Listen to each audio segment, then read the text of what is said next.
This afternoon we have John Thuburn from the University of Exeter speaking to us, and it looks like there might be problems with resolution as usual, but hopefully not. So, over to John. I think the problem was with recording it and streaming it rather than this room, so we should be okay within this room.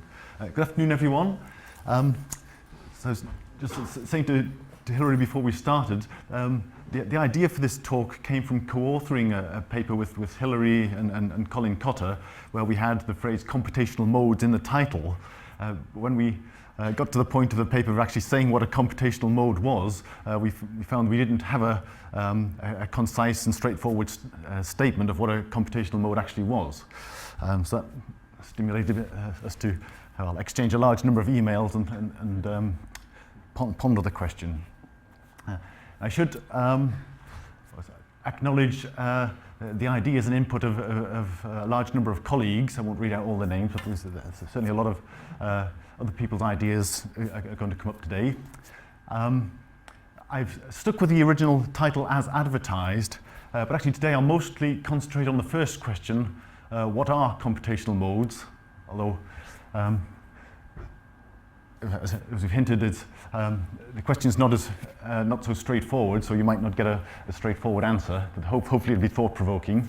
I won't say a great deal about the question of how bad they are for weather and climate model dynamical cores, except perhaps to suggest that maybe some computational modes are more damaging than others. Well,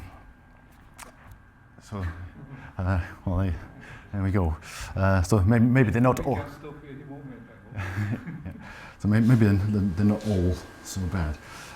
So a brief outline. So after a few words of introduction, I'll start off with some of the what's likely to be familiar to many of you. Some of the classical examples of what are well known as computational modes. So pressure modes, velocity modes, etc. Patterns that simply don't propagate and they sit there and look noisy. And then say a little bit about what are called parasitic modes. Now these are not usually viewed as computational modes, they're usually regarded as something slightly different, but there are some interesting links there, as perhaps we'll see when we bring in temporal computational modes as well as spatial ones and consider the space and time interaction. By this point we'll be on to the topic of whole families or whole branches of computational modes rather than just isolated computational modes, and I'll focus on two particular cases, the branches or the families of computational modes that come up on a triangular C-grid and a hexagonal C-grid. And then if I've left time at the end, I'll briefly mention trapped modes that can occur on non-uniform grids. Again, these are not usually regarded as computational modes, but rather something different. But again, there are some interesting links there. So, where do we go next?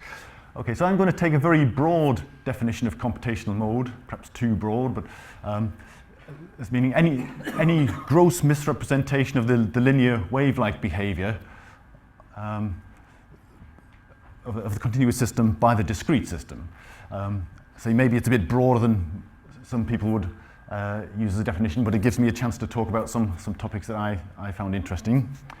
Computational modes are often revealed by normal mode analysis, the sort of von Neumann type approach, seek solutions that are wave-like in space and ask how do they behave in time. Sometimes tractable for the simplest kinds of problems. It quickly becomes very laborious when you have hexagonal grids or exotic finite elements on triangular grids. It's even possible to do the normal mode analysis numerically. You just get the computer to generate a big matrix for you and crunch out the eigenvalues and eigenvectors. Can be done. It's often more difficult to interpret the results in that case. It's often more difficult to back out what is the wave number, for example, of the mode that you've just generated. It sometimes doesn't have a straightforward interpretation. Can I ask you a question? Sure, yes. Is there a sense in which the computational mode is absolutely not a solution to your continuous system? I mean, is that assumed, or is it? That's a good question. Sometimes it's clear that that's the case. more often, I think, one finds that the computational mode is sort of trying to be in inverted commas, a solution of the continuous system. But if you refine the mesh and the mode goes away, then it's spurious. Or if it gets bigger, then it's spurious. And if it converges to something, then it might mean something. But when you refine the mesh, you might just be picking up a finer, something that's still a solution, but a finer solution that's less. I mean, okay. Well, I'm not sure your question is really because. Well, that's why I wasn't sure whether maybe because to ask no. Actually, I got one more key question before getting back to this. Yeah. That your talk is going to restrict it to linear program. Yes. Yeah. Yeah. Okay. Then in this linear homogeneous well-posed simple system, like a shallow water system you talked about last week, linear wave solution is analytically given, and you with continuous space, right? Mm-hmm. Then it's obvious distinguish real mode and computational mode. You compare with your linear mode after discretization, whatever, and compare with continuous linear wave solution. So there is no ambiguity. So you're saying that would be a case in which there would be examples of solutions to the computational, to the discrete system that are not solutions to the. Yeah. We can say that clearly. Yeah. I disagree. I think at some limits, the computational modes coincide with the expected solution. But at some limits, not on the whole interval. For example, for the wave numbers, just at particular, sometimes just at one particular wave number, it coincides with the solution. But I don't know a spurious mode which has nothing to do for no wave numbers with the expected solution. And you may find that as you refine resolution, the system still supports computational modes, but they are also at a finer resolution and maybe excited at lower amplitude, but they're still there as part of the possible solution. Right. And I should have said, by the way, yes, please keep this informal and let's have lots of discussion as we go along. That's the idea of the whole thing. So a few words on why they are bad. Well, first of all, we're dealing with a tremendously multi-scale system. There are forcings on all spatial and temporal scales in weather and climate models. And that means if your discretization supports computational modes, then they're sure to be forced by something with probability 1. Whether it be by the nonlinearity in the system, the parameterizations of unresolved processes, or the data assimilation, they're sure to be excited. They can cause damage in a variety of ways. For example, they can affect the convergence of the solution. They often, not universally, but often have small spatial and temporal scales. And so therefore they often manifest themselves as noise, either in space or time, or both. They can manifest themselves as a failure to adjust correctly towards balance, which is clearly a problem for a system that's supposed to be close to balance. They can appear as a spurious release of instability. I'll mention that example later on. Or quite commonly as an incorrect response to forcing. And Andrew Standiforth's fond of reminding me that the community as a whole is perhaps not paid enough attention as it ought to have done to the forced problem as opposed to the free wave problems. If the computational modes are small scale in either space or time, then one can often target them with some sort of filtering. But even then, we've spent the flops and the data communication costs on those degrees of freedom, and then we're throwing them away. So even then, it's not ideal. Okay, so let's look at some of the well-known examples. I'm teaching grandmothers to suck eggs here, perhaps. That's being rude to everybody. A better way to say that. Okay, so some well-known examples, and we'll often take the linearized shallow water equations as a model problem here. So we've linearized about a state of rest and a mean geopotential capital phi, and little phi is the geopotential perturbation, U and V velocity perturbations. So let's take the simplest possible case, a so-called Arakawa A grid, where all the variables are stored at the same place. And let's make the velocity 0 and have a checkerboard pattern in phi. So we've got a pattern that goes plus, minus, plus, minus, plus, minus. plus minus plus, and ask, okay, what happens to the d phi by dx term? If we use a center difference scheme to evaluate it here, we take a difference of these two terms, and these two values are the same, so we get 0. Likewise, if we estimated d phi by dy, we take a difference of two values that are the same, so again we get 0. So this checkerboard pattern is, in a sense, invisible to the dynamics, and therefore doesn't propagate. Okay, that's a very well-known example in many fields of computational fluid dynamics. You can also get velocity modes where the checkerboard pattern is in the velocity. This is most easy to see if we if we neglect the Coriolis terms. So now a checkerboard pattern in the u field, for example, would have the same value here and here. So if we estimate du by dx in the middle, again we'll estimate it as 0. Likewise dv by dy, estimate it as 0. So in particular we'd estimate the divergence as 0. And so this checkerboard pattern in u and or v would fail to propagate. So those two examples are some of the biggest motivation for using staggered grids in meteorology and other fields. So we can avoid those two computational modes by staggering u and v relative to phi on the so-called C grid. So now the difference between two neighboring u's gives us a non-zero du by dx at the phi point, and then likewise a non-zero dv by dy at the phi point. The phi's are exactly placed how you'd want them to get a d phi by dx at the u point and a d phi by dy at the v point. So everything lines up nicely for calculating the divergence term and the pressure gradient terms. The price to pay, of course, is that u and v are no longer in the same place. And so when we need the Coriolis terms, we need a v at the u points and a u at the v points. Some sort of averaging is required. And so it turns out that it's still possible to have a non-propagating mode. So if we have a certain checkerboard pattern in u and v, and the u's and v's have to match up just right, so we can arrange things so that we get a du by dx here and a dv by dy there with opposite signs, so that the net divergence cancels at the center, and such that these four v's, so to construct a v here, we have to average the surrounding four v's, but that could average to 0, and likewise averaging these four u's to the v point would give us 0, and so the Coriolis terms vanish despite u and v having non-zero patterns.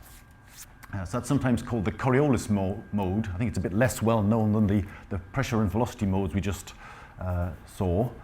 And just as a little link to the finite element literature, such modes are sometimes called CD modes, where C stands for the Coriolis operator and D stands for the divergence operator.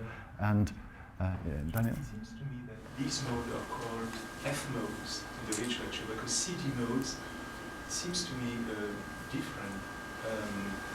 They are pure velocity mode. It's a pure analog of the pure pressure modes, in the sense that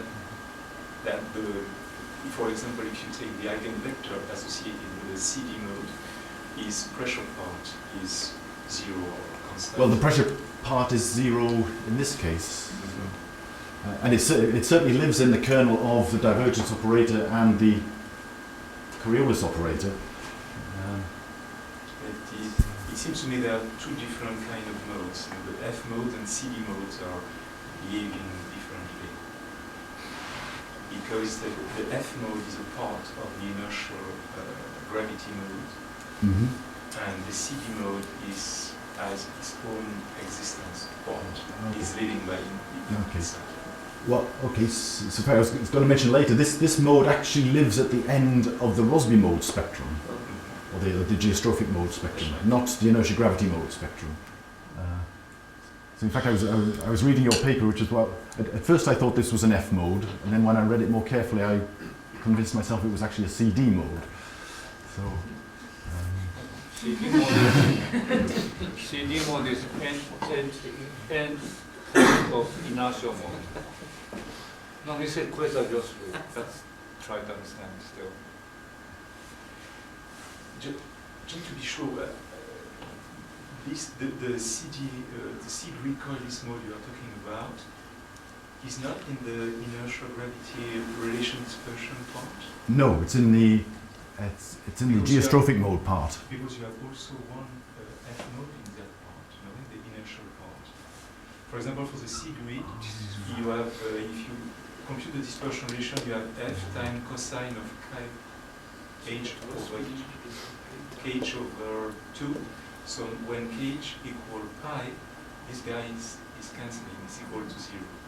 So this is a part of the inertial gravity dispersion relation which is cancelling at the end of the spectrum.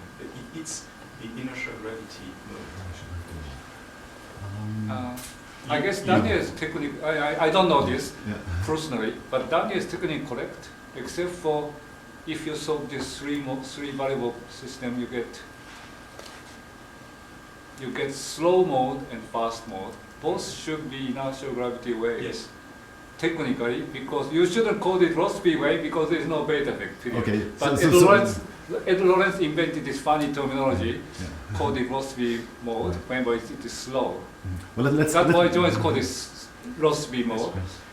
Because it's slow, but I think you're right, Daniel. Well, this is inertial gravity. You know, the distinction That's of my mode guess. is the following, called F mode for the inertial gravity part, when the inertial part is cancelling, and when you are looking at the Rossby mode, calling it a CD mode. That both are, to me, they are behaving differently.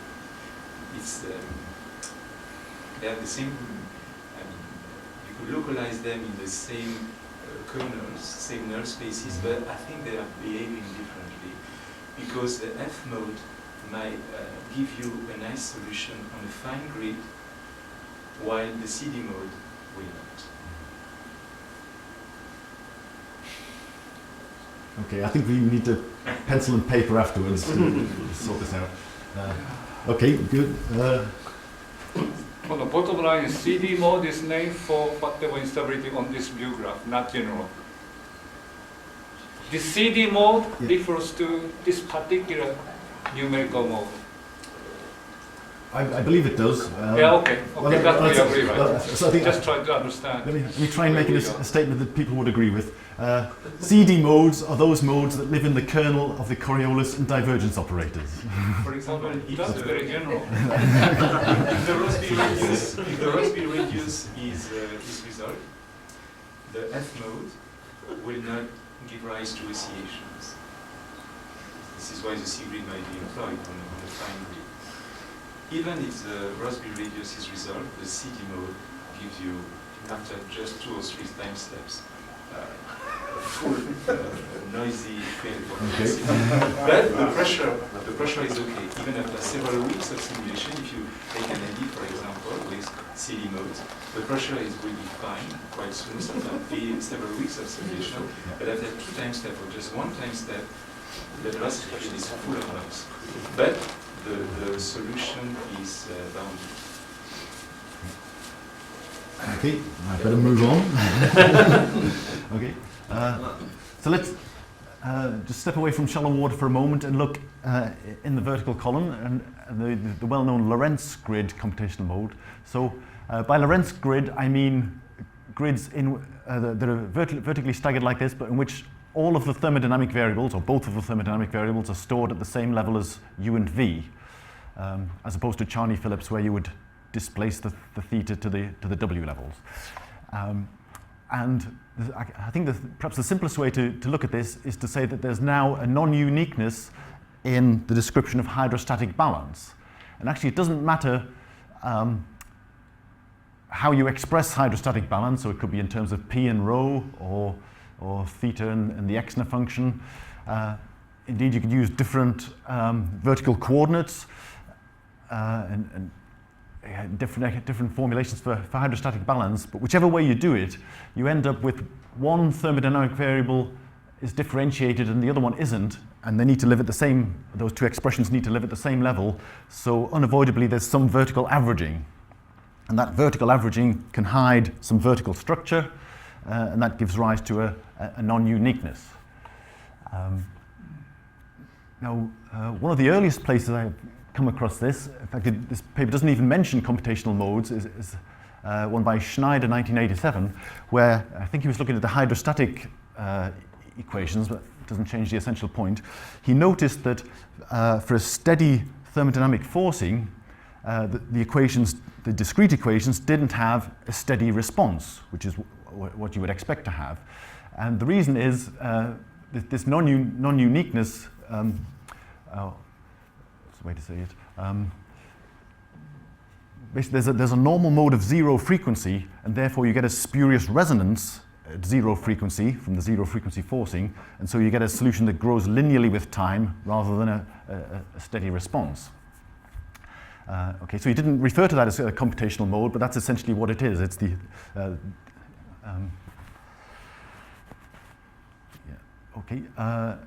another place this mode manifests itself is in this.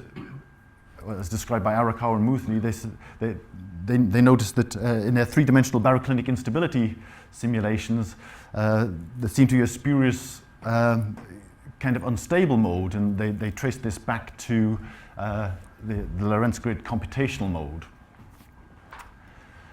Okay, so let's get on to more complex things then. Okay, so as we were hinting, so several of the modes we just looked at are not simply isolated modes, but they're the tail of a spectrum that is badly behaved.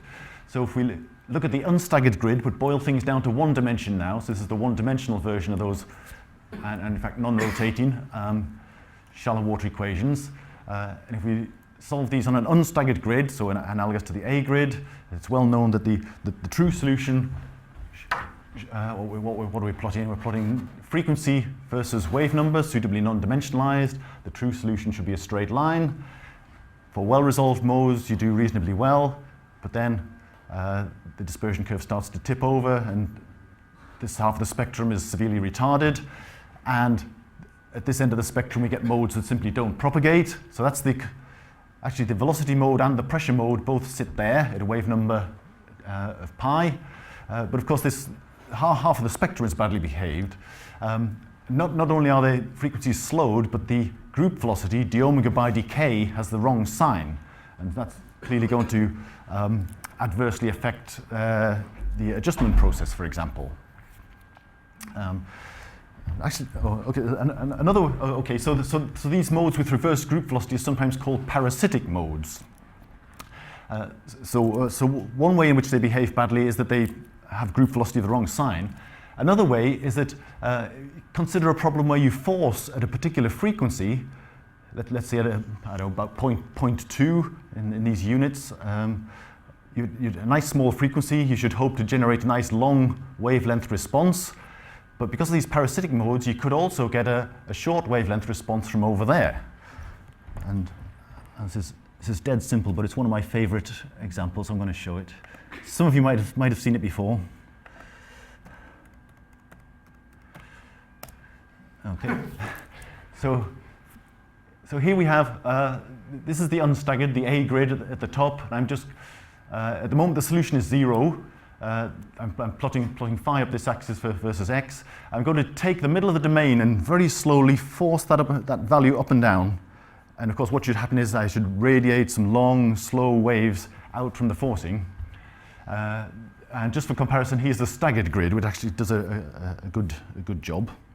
So what happens? Okay, there I'm shaking the middle of the domain up and down slowly. Oh my gosh, there's some short waves. Well, it's actually short waves and long waves superimposed on each other. Is that your grid as well that we're seeing? So that is the grid length there, because it's pretty close to the grid length because the forcing is so slow. I'll just let it go a couple of seconds more. And actually, if you plot the U field as well as phi, you can convince yourself that these are the these really are the parasitic modes. So they have the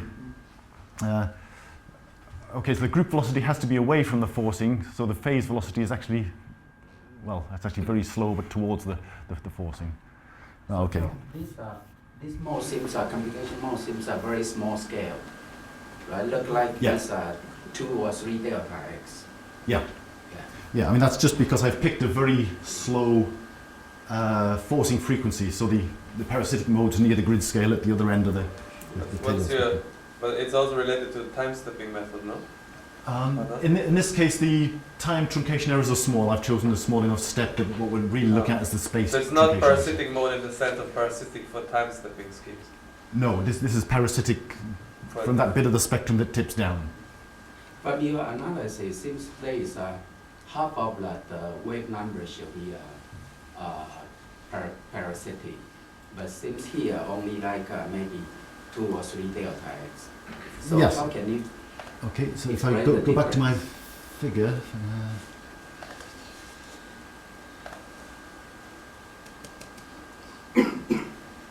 Yeah, Okay. in this figure it shows half of the wave number. So I'm forcing at a very small frequency, just about there. Oops, hold it steady. So I'm getting a response at this wave number and this wave number. So you're solving a linear problem. I'm solving the linear problems, yes. Everything I'll show today is linear. John, so 2 delta x is at pi, Yep. but 4 delta x is at pi over 2. Yep, right in the middle. So we think of that as half the spectrum, but it's not half of a degree of freedom. It's right, or is it? I think it is, yeah. Yeah. Yes, half of our degrees of freedom are still right, yeah. Yeah, It's standard. that's my intuition. You did a kind of wave number space truncation program analog going on here. So effective resolution is 1.5, and you can't resolve anything higher than that. That's one way to look at it, yeah. Or you ought to filter those Yeah. scales because they're bad. In short, Yeah. Yeah, it's a Nyquist type. Yeah. Okay, it's a program. It's essentially an aliasing problem. Aliasing program. Yeah, aliasing. Yeah, that's the word I should have used. You can filter it out. If you do time stepping equivalent to. Yeah, keep going. Okay, I right. guess. So let's bring in time stepping. And again, it's well known that you can get temporal computational modes, and they typically occur when you have more than 2 time levels. Again, you can sort of see why if you do the von Neumann analysis, the mantra you repeat to yourself as you do this is you seek solutions proportional to some factor a to the power n at time step n times, I'll need to refer to this later, so times some wave-like spatial structure. And the point is if you have more time levels, then you have more powers of an appearing, and then you try to eliminate everything and get an equation just for a. And the more time levels you got, the higher the degree polynomial for a that you're left with, basically. And so if you should have n families of, in other words, an nth degree polynomial for the frequency omega, you can end up with some number times n of roots of the polynomial for a, and that gives you a number of extra families of modes. It's sometimes possible to spot which ones are computational modes. Imagine the case of letting the time step shrink to 0, so then your solution should change very little from one step to the next. In other words, the amplification factor should get closer to 1. So if your amplification factor doesn't get closer to 1, if you can do the asymptotics and take the limit, then clearly you've got a computational mode. And I'm not aware of any cases where we get deceived by this argument. In other words, where A does tend to 1, but actually what we're looking at is a computational mode. I don't know if anyone else is aware of any such examples. Okay, so this is a one-way implication rather than 2. So if A doesn't tend to 1, you've definitely got a computational mode, but A tending to 1 doesn't guarantee you've got a physical mode. Okay. John, I think Rankin-Carter A is a slightly damping, but that's another multi-step. So that means A is actually does not approach to 1, but there is no computation. If you let the time step go to 0, it should approach 1 even then. Okay. If you've got a non-linear system, all sorts of things can happen. Yes. That's why he destroyed himself. That's why I'm Linear problems are for physicists. What did you say to me? Oh, okay. So let's space and time interact with each other. So let's go back to our favourite 1D example, 1D non-rotating linear shallow water, and use a centered time, centered space scheme. And there's a very nice kind of symmetry between space and time here that will hopefully become clear as we go along a little bit. Okay, so this system supports left propagating and right propagating waves. So these are the blue lines on the dispersion relation. Again, frequency versus wave number, non-dimensionalized. So the true solutions are the blue straight lines, right going, left going. Okay, and then the black curves are the 4 roots that we get out of the von Neumann analysis for the amplification factor, suitably converted back into frequencies. So here's the curve we saw a little earlier. So this is the physical mode, but it tips over and gives us the parasitic modes down this side. And then here's the same thing for the left-going physical mode. And again, it has its corresponding parasitic modes. And then we get the 2 temporal computational modes, this one up here and this one down here. Right, so is everybody clear in their minds the difference between the parasitic modes and the computational modes? You're supposed to nod at this point. I'm being mischievous here, because watch what happens. This is for a Courant number of 0.8, but let's increase that Courant number to 0.9. Watch the curves move. 0.95, 1. Now they've joined together. Let's go a bit further. 1.05. Aha. So. I should choose 1.05. Yeah. One. Okay, so of course you throw up your hands and say, Courant number bigger than 1, it's unstable, you can't do that. Well, I just did. So the question is, in this case, it's stable?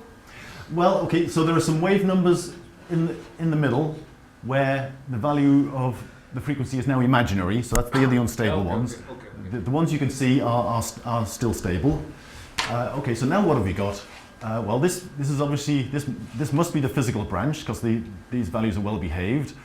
But then this kind of turns around and goes that way. So maybe this is the other bit of the physical branch, and I guess these must be the parasitic modes now. And this over here must be the computational modes, and likewise for the negative frequencies.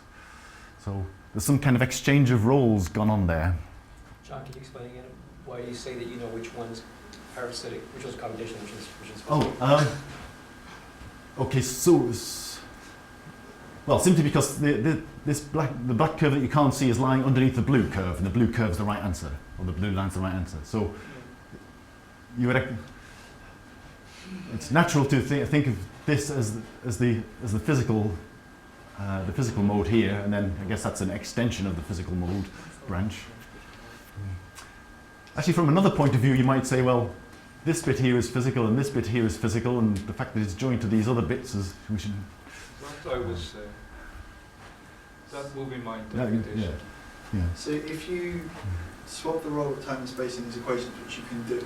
It's essentially what I've just did. Yeah. Yes. So then you get a Courant number which is the inverse of the one you had before. Yeah. So this is really a Courant number of somewhere close to 0.95. Yeah. And therefore, Yeah. we just turn the thing around. Yeah. That's basically what I did. I presume you have draw all the mathematical solutions over 0.5. Yeah. Are you sure all these branches are well defined on this over the whole spectrum? I agree that if you grab the solution from the Fourier analysis, you draw everything like that. But are you sure all these branches are valid on the whole spectrum? I believe so. What do you mean by well-defined? It's a question. I don't have the answer. It's a question. I mean, you certainly get 4 roots for the amplification factor, and for any given wave number we got 4. This is the mathematics. But mathematics, yeah. But then there is another step. Yeah. I believe so. I can't imagine what could go wrong. So you have something in mind. Not something wrong. It's a question of interpretation. Yeah. What you've got here, you've just put a load of sections through a nice defined geometric surface. I think that's the easiest way to look at it.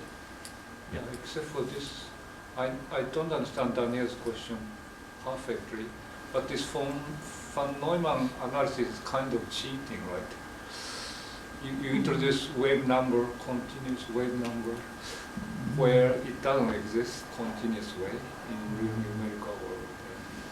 I always feel like there's a cheating behind, which I don't understand how. So the reason why is you have some symmetries in the black curves. And I'm not sure that all of them are relevant on the spectrum 0. I'm pretty sure they are. Yeah. I'm sure also they are the solution of what you are solving. I agree with that. I'm not saying you are wrong, but you are giving wrong solutions. No, that's not the point.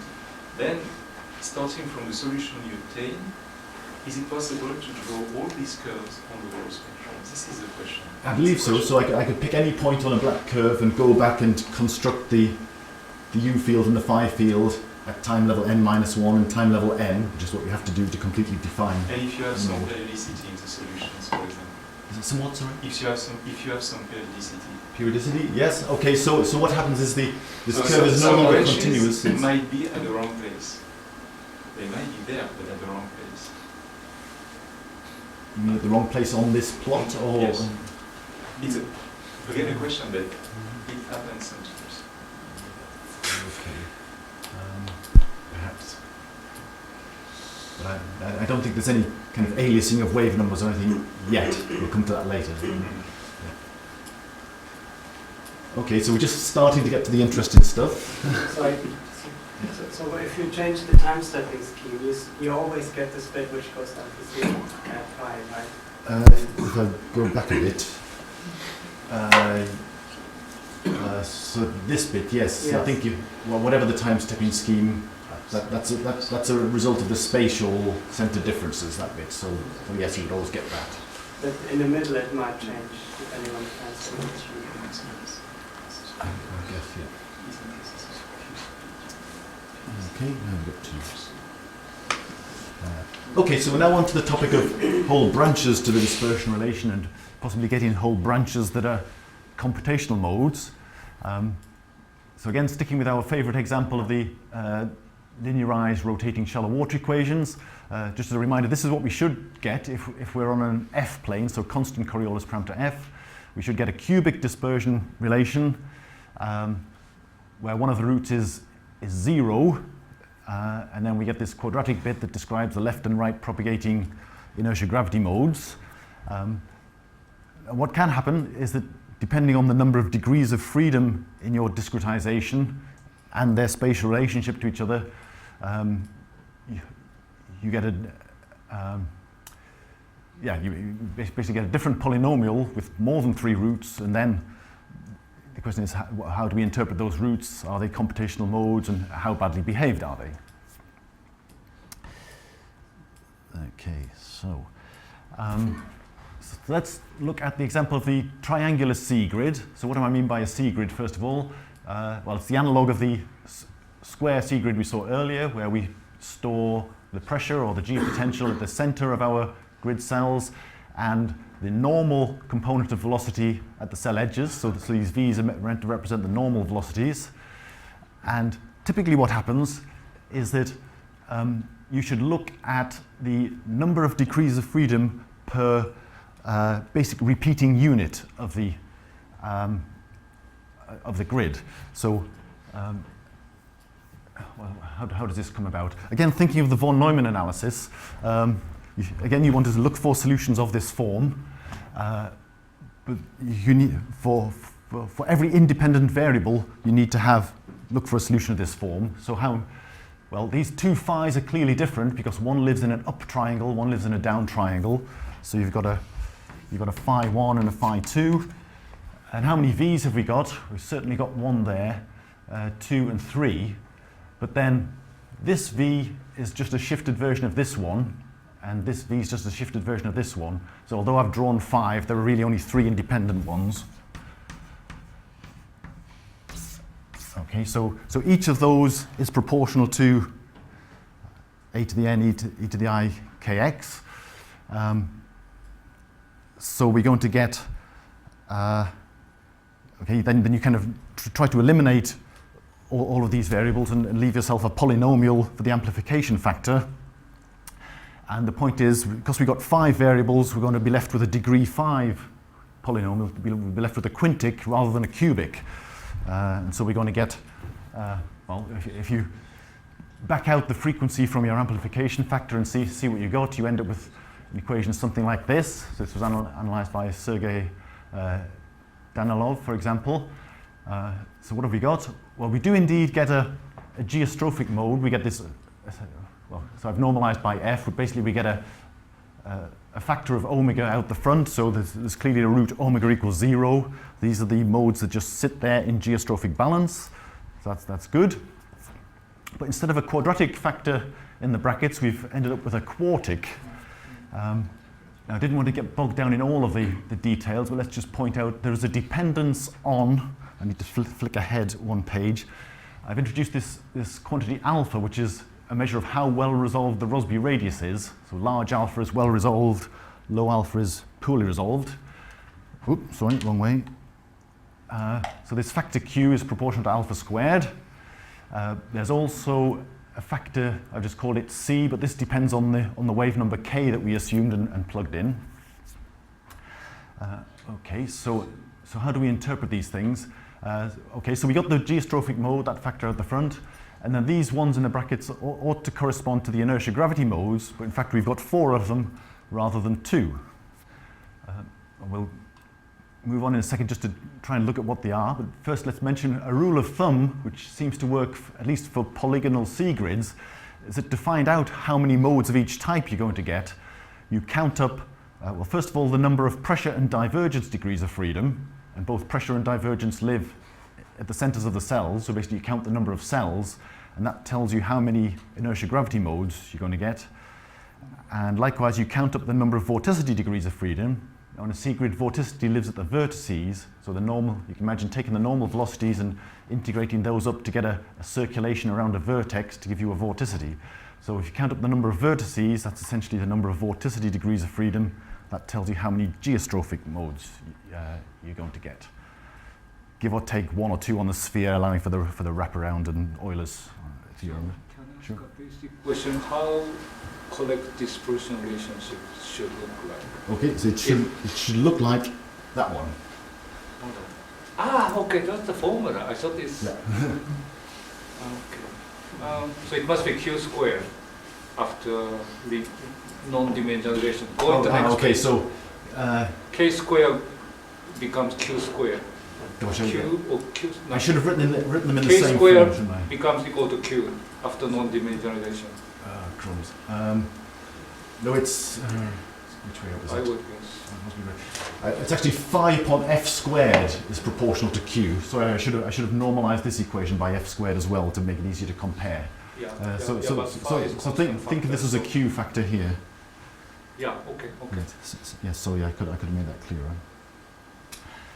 Okay, so let's take a closer look at these inertia gravity modes and see how they behave. Just come over here.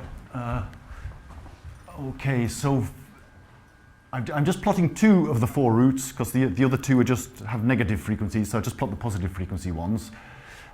So I'm plotting, again you can't see the label, this is the dimensionless frequency, omega over f, versus wave number. First of all, for a small value of alpha, we get these the 2 branches, the black one and the blue one. Now as wave number approaches 0, we should approach inertial modes where omega equals f. So omega over f should approach 1. And that's what the black curve does. So presumably the black curve here is the physical branch. Now we don't, actually for a small value of alpha it ought to go more or less along here and then just dip up at the end. It actually dips down. That's perfectly common for the C grid because we're averaging the Coriolis terms. So modes with where Coriolis is important get retarded, so that's why the curve dips down. But then we have the blue curve way down here. It's clearly, well, apparently not approximating anything physical. In fact, as alpha tends to 0, this blue curve drops further and further down. So the blue curve is certainly badly behaved for small alpha. Let's move on to larger alpha. So if we let alpha equal 1 now, we get this set of curves. Now it's the blue curve that goes through 1, so presumably the blue curve is now the physical branch. So there's some kind of swap taking place there, we'll look at it in a moment. The black curve is now way up here with rather large frequencies.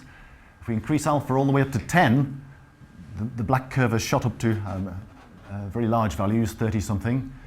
Again, it's the blue curve that goes through 1. We'll come back to this in a moment, but let's look at this swap. So somewhere between 0.1 and 1, for a value of alpha, the two curves are swapped over, or exchanged roles. So if we zoom in on a value close to 0.35, the blue curve kind of comes up to meet the black curve, and they just touch at the end, at k equals 0, and then the black curve takes off and starts to move up to higher frequencies. So that's how the two swap roles. And chatting with Danielle about 3 weeks ago, he pointed his paper where he showed me almost the same plot, but for Ravier-Thomas on triangles. So the lowest order Ravier-Thomas elements are the finite element analog of the C grid, and it does exactly the same thing. So it seems this exchange of roles is actually not something very peculiar to this case, but rather more typical and generic. Let's come back to the alpha equals 10 case. So now by I, you'd like to say this curve that comes up here, starts blue and becomes black, is the physical branch. It's not too far from what the true solution would do. And then this other branch that starts off black and becomes blue is the spurious one. Except that it's the black curve is one branch and the blue curve is another branch. Now, although by eye it looks like they're crossing, when you zoom in, which is what the last panel shows, they in fact don't cross. There's a little gap between them, and the black curve stays black and the blue curve stays blue. Now, apparently, this is quite typical of eigenvalue problems. If you find the eigenvalues and eigenvectors of a matrix and vary some parameter in that matrix, quite often, what am I plotting here? Eigenvalues versus some parameter. I don't know. Let's draw it like this. I don't know what. That's enough. By eye, you often see plots that look like that, but when you zoom in, these curves that look like they're crossing don't actually cross. The eigenvalues avoid each other. I think the phenomenon is sometimes called eigenvalue avoidance, and it's again apparently it's quite generic. I should say sometime we can discuss afterwards why that's quite typical. Well, do they really avoid each other? They've just got different eigenvectors, in which case they're just different objects. Well, I guess the point is these curves don't actually cross each other. They can come very close, but they don't. And, do you have a short explanation? Go on then. Well, if you could say something in 3 sentences. Okay, otherwise. because the eigenvalues are really complex numbers, so they live in the complex plane. In order for two eigenvalues to agree, you've got to satisfy sort of two or one complex constraint or two real constraints. So to make these curves cross, you really need to search. You need to search a two-dimensional parameter space, and we're only varying one, or kind of one dimension, one real dimension. They can quite easily cross, but they correspond to different eigenvectors, so they don't. The entire solution isn't. Eigenvalue problems are non-linear, and therefore you're okay. Well, I guess my summary is this crossing happens as often as degeneracy happens in physical systems.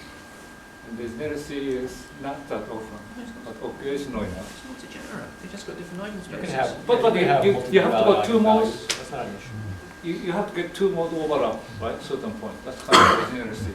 It's intuitively doesn't happen so often. What am I saying? It may happen occasionally now. I think I'm saying it's very unusual to get a repeated eigenvalue. The eigenvectors would have to agree then for it to be degenerate. Yeah, that's degeneracy for me. And that's But that's not coinciding with having a double eigenvalue. That's right. Yeah. You can have a two-dimensional eigenspace. The identity matrix has got the same two. But that's a very special matrix. Well, that's not that special. I mean, it's just. It is for this purpose. Yeah. But it's not a highly undegenerate matrix. Okay. I got the idea about this issue, at least for me. So. I'm running out of time. How seriously do I need to take the ending time? We could give people an opportunity to leave if they want to.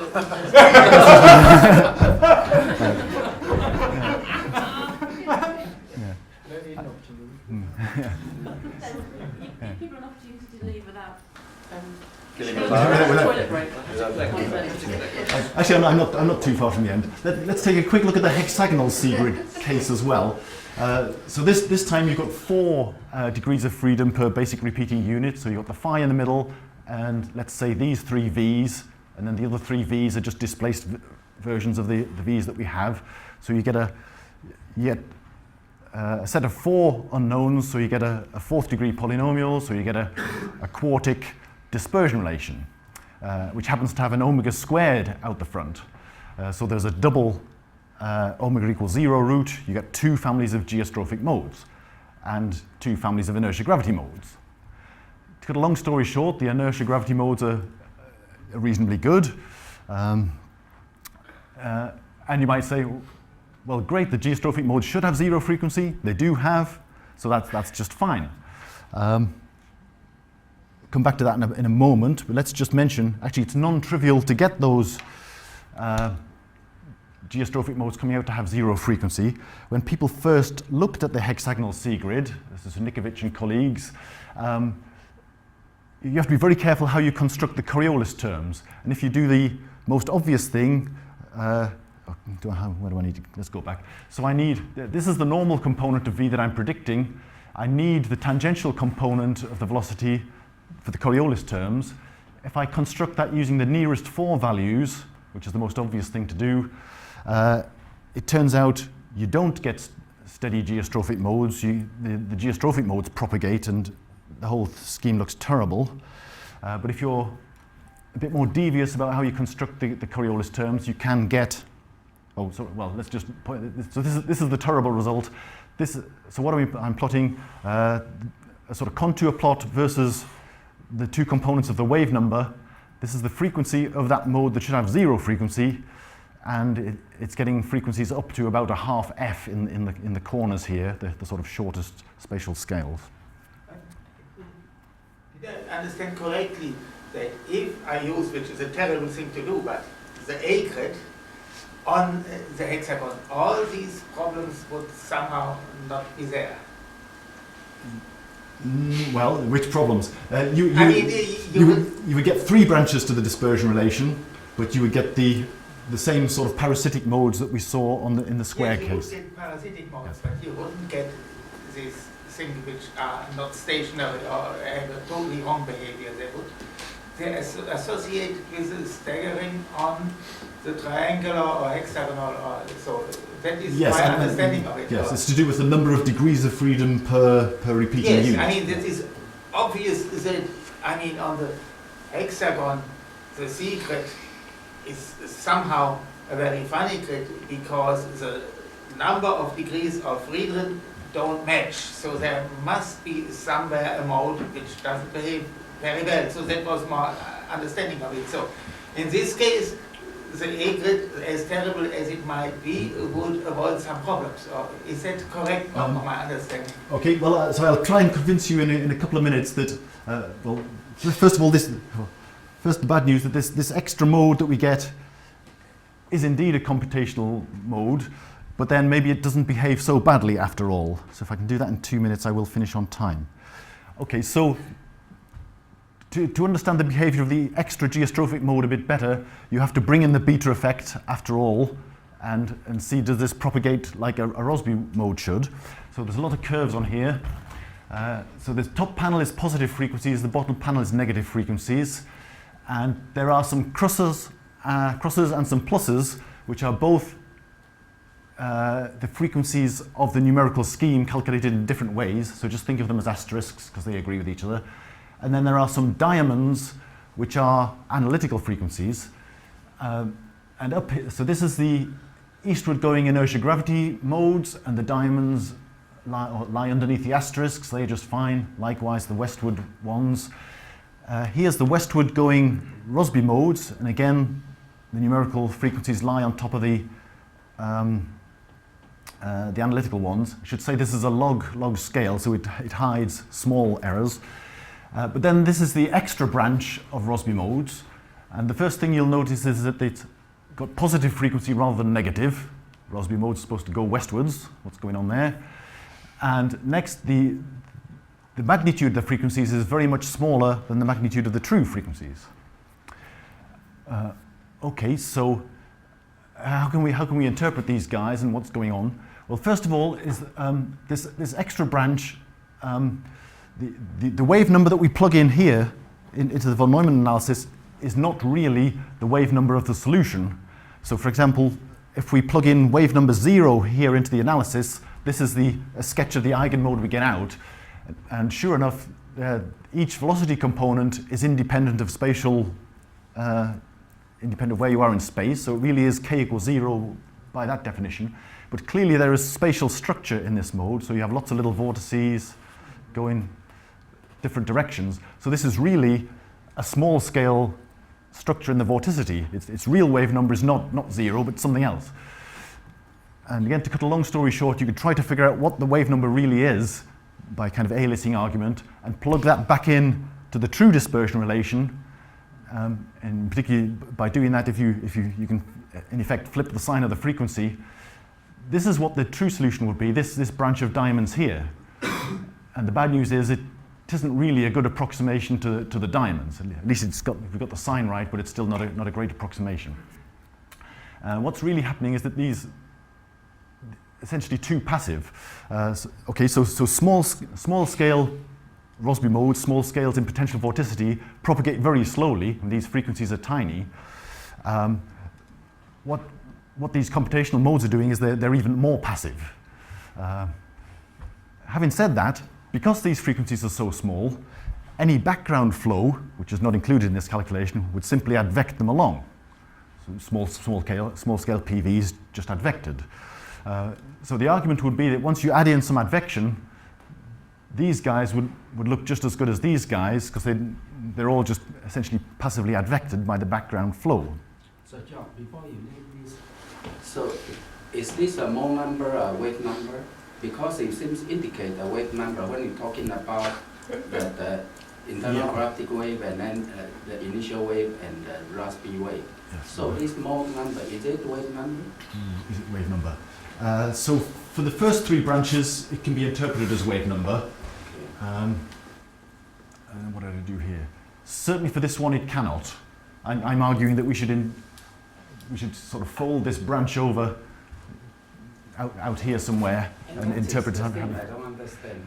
It's because there is structure on a scale smaller than the scale of the basic repeating unit. Yeah, but we know in the physical space, a delta function in the spectral space is a long way. So if you have many small scale in the physical space, it can be wave number everywhere. And that is consistent to the mole number I saw here. These are computational mole. But you seem to indicate that because it's a small scale in the physical space, it's also small scale in the spectral space. That's things I don't quite follow. Well, make a long story, my conclusion again, von Neumann analysis is cheating, coding something actually not wave number as wave number and doing mathematical manipulation and get something confusing, period. Discuss further. Right. So let's try. Okay. So all right. So to test this idea that if we have a good advection scheme, we'll do okay. This is the Williamson et al. Test case 5, run for 15 days, and then at day 15, I've superposed a grid scale vorticity pattern on the existing vorticity pattern. So these are contours of vorticity, and this is you can just about see grid scale patch of noise. This should project very strongly onto the mode that I just showed you. And let's ask what happens to that.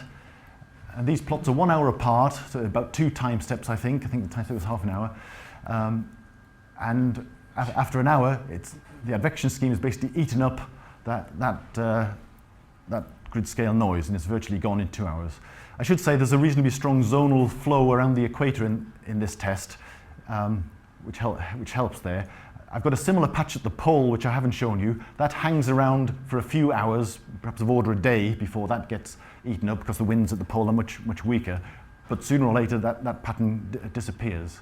So a combination of advection and a certain amount of inherent grid scale damping in the advection scheme seems to control this very, very nicely. And Hilary's done some work looking at similar things. So I think I'm almost there. Oh, do I want to mention this? I'm out of time. This is a can of worms. Do I want to make a point? But I've had some very interesting talks with people here that are worth just mentioning and picking up on. I think it's interesting. Well, let's press ahead then. So this is work done by Tom Melvin and colleagues, where we looked at the spectral element method for, well, actually just the linear advection equation, but you could think of that as the one direction of the linearized shallow water equations. Again, this idea of counting up the degrees of freedom per repeating unit is helpful. Well, it certainly helps predict how many branches you're going to get in the dispersion relation. So this is linear elements, which is 1 degree of freedom. So you just this reduces to simply the. It looks just like this centered space scheme that we saw earlier. Let's skip that one for a second. If we skip ahead to degree 3 elements, you might just be able to see some little kinks in the dispersion. These are actually small gaps. This is this eigenvalue avoidance thing again. I should say what I've done here is try to unwrap these branches and figure out what the if you like the sub-element structure is, and therefore what the real wave number is, in order to plot frequency versus wave number. And you can see as you go to higher and higher order, you can get bigger gaps, and the thing breaks up into more pieces. However, it doesn't always break up into the number of pieces you expect. So, for example, for the degree 2 case, you expect to get 2 branches, but when you unfold those, they actually join together perfectly and look like just a single branch that is rather more accurate than that case. The short conclusion is, as you go into high order, you get numerical instability, or growing mode. No, everything here is neutrally stable. You get sigma equals 0. That's my question. Well, you always get a 0 frequency mode at the end of the spectrum, because this is... No, you got a gap, then there is no frequency solution. Okay, so yes, there are certainly gaps in the frequency spectrum. So you must have a marginal frequency. Okay, so well, what would happen if you tried to force the solution at that frequency is that you would generate an imaginary wave number, or a complex wave number. So you get a solution that decayed away from the forcing region. Okay. Is it possible? I mean, you have apparently on the right-hand side, what happens there is probably not so worrying, because that is somehow in the small scale.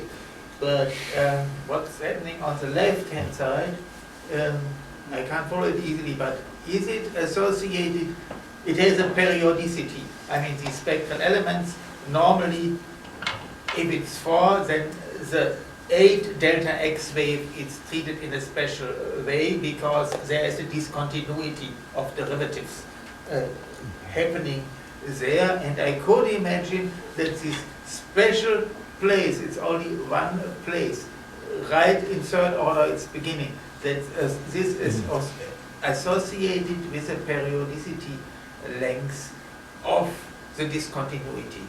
So I think there's something in what you say. Yes, yes. The problems do seem to be something to do with the discontinuity in the derivatives, and yes, the branches do seem, or the dispersion relation does seem to break up into the branches with breaks at the wave numbers related to the periodicity. So yes.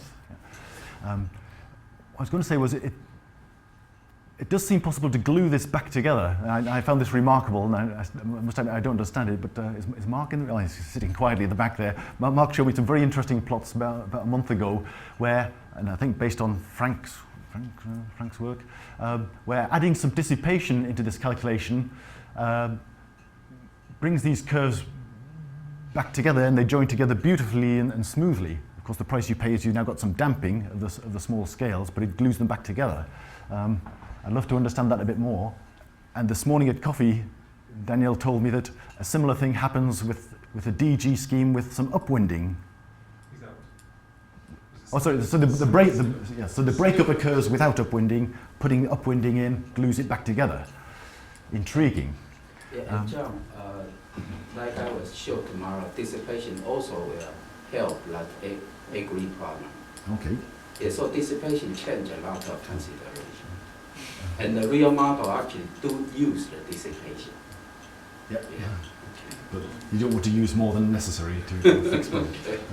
And one more example of this sort of gluing back together is mixed finite elements. So the I guess sort of the analogue of this, but with mixed elements, which would be the P1 DG P2. Where's Tom? Tom's just, oh, there is. Is that the right one? The other way around? Whichever. Yeah, that's right. Right, okay.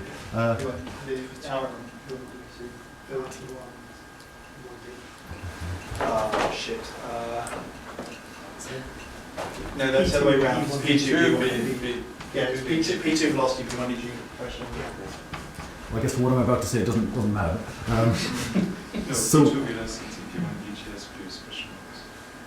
It's the opposite. It's P1 DG. P1 DG. Yeah, exactly. P2 P1 DG. yeah, so It's P2 in velocity and P1 DG DG. in velocity. No. you typically, well, as you'd expect by counting the degrees of freedom, you get two branches to the dispersion relation, but there's a little break there. And Tom, what stage is this paper at? Is it in? Okay. Great. Okay. Not the extensions one. P1 DG P2 into BS. Basically, it extends to RT1. So It's RT1 into it's not V1. yes, but I proved many years ago that this was question marks and question. RT1? Yes, with P0 P1 pressure. No. It's not P1 for velocity and P0 P1 for pressure. Both have spurious. But that's not the function space that's been talked about here. It's DG in We're talking about RT1, right? That's the space we're talking about. RT1 in one dimension reduces down to the same as that, but as you go up in one dimension, you don't go up one direction in the other direction. This is 1D, so that's yeah. So with the mixed finite elements, you can avoid the dipping back down this sort of A grid and staggered grid effect. But if you do the most obvious thing, the dispersion relation breaks into two branches with a little break there. But by cleverly modifying the mass matrix, you avoid this flattening out and you fix the break, and you get a very beautiful dispersion relation. So there are, well, and to cut a long story short, there are various tricks which seem to sometimes work, and it would be interesting to know just how universal they are and can they be extended to 2D, etc. There are various tricks which can glue these breaks back together. I think it would be very useful to understand how they actually work, and could one exploit those. So one more comment on this too. Yeah. There is some alias scenario in that hook you have. That hook in the upper curve. This one? That should be shifted. Yes. Be a little more careful. That shifts over. So there's no gap in K. There's only a gap in omega. Okay. That's a good point. It's actually rather tricky to diagnose what the real wave number of this actually is, and I obviously haven't succeeded in nailing it down completely. Right, thanks. Oh, so I think I'm just about done. Do I want to mention trapped modes? Oh, crumbs. No. There are some interesting things can happen when you're on a non-uniform grid. So numerical models almost universally use stretched grids in the verticals. If you calculate the normal modes on a stretched grid, some of the shorter wavelength modes get trapped in the high resolution region. Just to mention, if you think of this as an upward and a downward propagating wave superposed, this wave's getting reflected from the point where its group velocity goes to 0. And the only reason I'm mentioning this is to link it back to the parasitic modes we mentioned earlier. If you're on an unstaggered grid, a wave that gets reflected as a parasitic mode. So physical mode gets reflected as a parasitic mode and vice versa. course, that doesn't happen on a staggered grid because you don't have the parasitic modes. But We did not check if this occurs also in a high order treatment of the vertical. I haven't checked, no. But I would be surprised if it didn't. It's simply a wave of this frequency simply cannot be resolved up there, so it has to be trapped down there. I don't see how you could avoid that except by adding in some dissipation that kills waves when they get to the grid scale.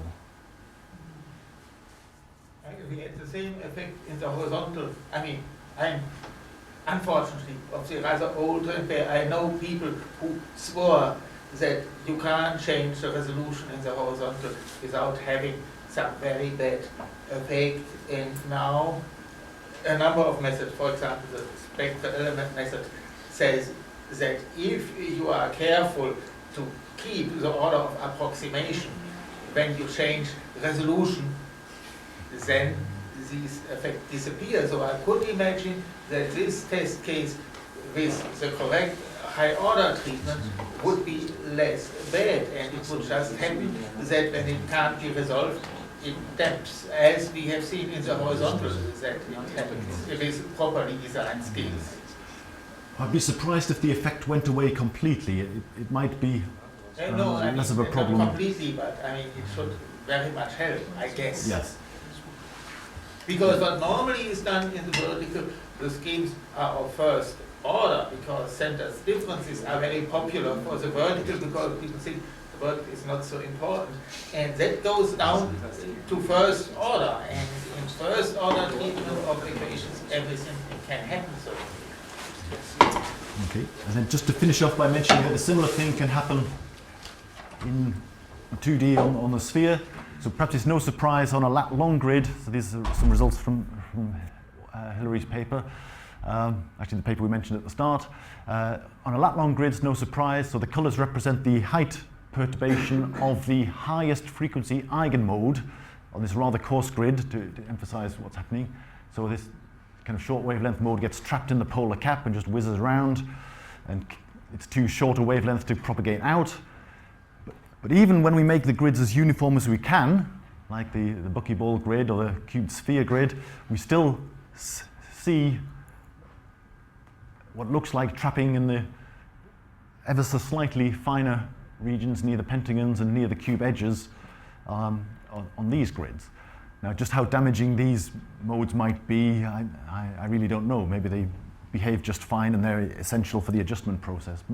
It's interesting just to see them coming out of the numerical normal mode analysis.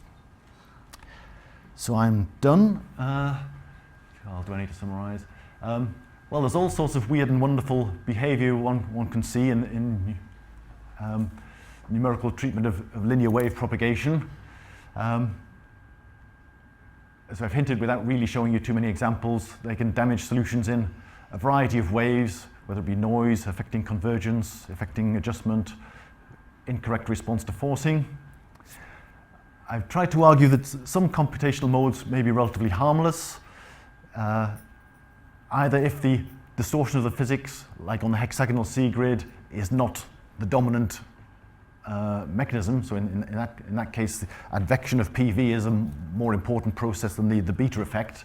So as long as you get the advection right, you may be okay there. Or if you can glue the branches together correctly, as it were, either by tweaking a mass matrix or adding just the right amount of dissipation, then maybe some of these things that look bad at first are relatively harmless, but should be checked carefully. I think I said enough. Thank you.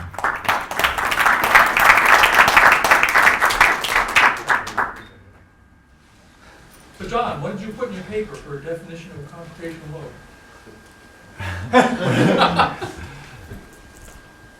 I think we have something vague in general. Yeah. It was good. So it was like what you put at the beginning of your talk. Yeah, something like that. Yeah. So this is the drafting phase. But isn't it related to just a null space on a linear operator? I mean, to Sometimes what extent it is, could you yes. discretize in space and time and look at the linear operator and just say these computational modes are in the null service? They sometimes are, and in fact, Daniel and colleagues have what I'm made. saying is if you stick to finite volume and always define characteristic carefully enough, nothing wrong will happen. Am I right?